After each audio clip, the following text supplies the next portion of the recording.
Before joining the Lakers, Cam Reddish played for 3 teams in the past 2 seasons and was really struggling to find his role in the NBA. But not even halfway through this season, he's completely changing his reputation. He went from not even seeing the floor for 33 straight games on the Knicks to literally starting and finishing games for a championship caliber team. The Lakers struggled with injuries like they always do, so Cam was able to get playing time almost immediately. And instead of being this score-first player that he was kinda known for being, he just settled down and bought into a role, which was to be one of the best defenders on the team and always hustle harder than everybody on the floor. Whether that's going all out on defense or attacking the paint for every rebound, there aren't many people giving as much effort as Cam Reddish. Plus, he's doing all of this at 6'7", which makes him an even better defender, being able to guard almost anybody. He's now starting basically every game for the Lakers and was even a starter in every game of the in-season tournament. Even as players have come back from injury, he's still playing over them because of how bad the team needs his defense.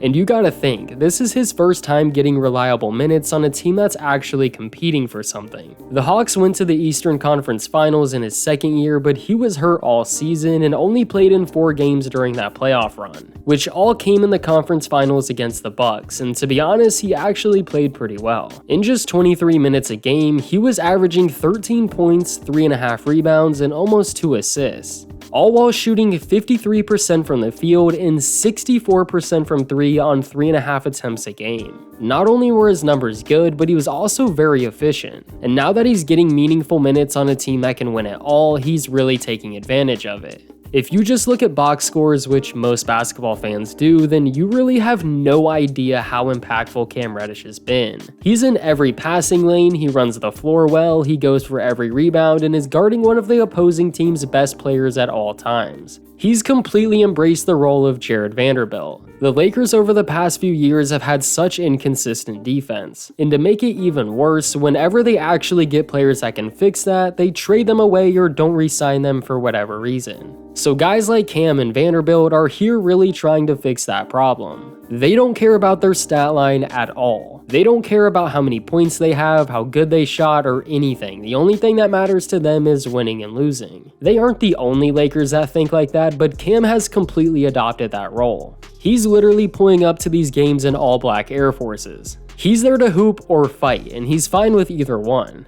Cam's energy alone separates him from a lot of players. On top of going all out on defense, he's getting in people's faces and just doing everything a super annoying defender does. Playing with LeBron and for the Lakers will either elevate you to a new level or kill your confidence completely and make you never want to play again. It brings a lot more pressure than people realize, but if you play it the right way, you can absolutely launch your career. And to be honest, Cam has always been a pretty solid defender. He's had his moments where he didn't try when he should have, but when you're not really competing for anything, it's hard to keep that same energy on every given night. Cam's still averaging over a steal and half a block throughout his career so far on limited minutes. I'm not saying he was playing with the same energy on the Hawks or the Knicks, but didn't just become this great defender out of nowhere. And I know I keep mentioning his defense, but let's not forget he still is a solid scorer. I hate to go all the way back, but during his high school days, people told you how legit he was. Who the hardest person you had to guard? Cam Reddish.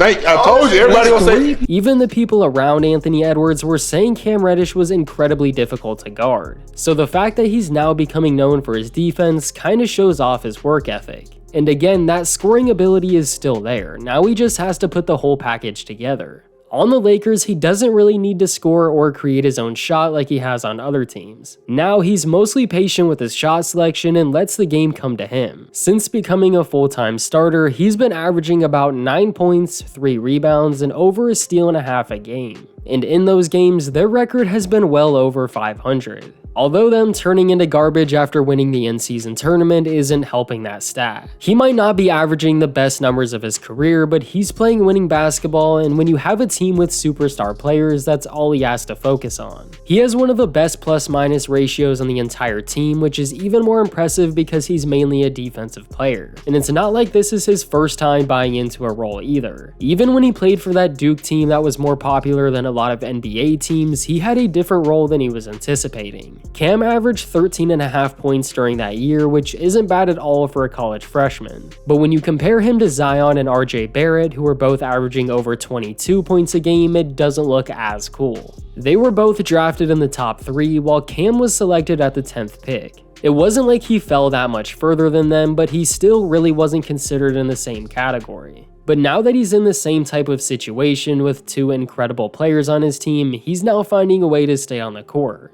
And the way he's playing right now will not only keep him on the court, but actually keep him in the league. To me, it's just crazy to see a guy that was basically on his way out of the NBA now starting for a championship caliber team. It's something I feel like isn't being talked about nearly enough. The media is just waiting to dunk on a guy that's leaving the NBA, but when that same guy actually revives his career, they don't care at all, even though it's a way better story. But that's another topic for another day. Hopefully he can continue what he's doing, and who knows what the Lakers will look like in a few months from now. But thank you for watching the video, leave a like to support the channel, and subscribe for more basketball videos just like this one.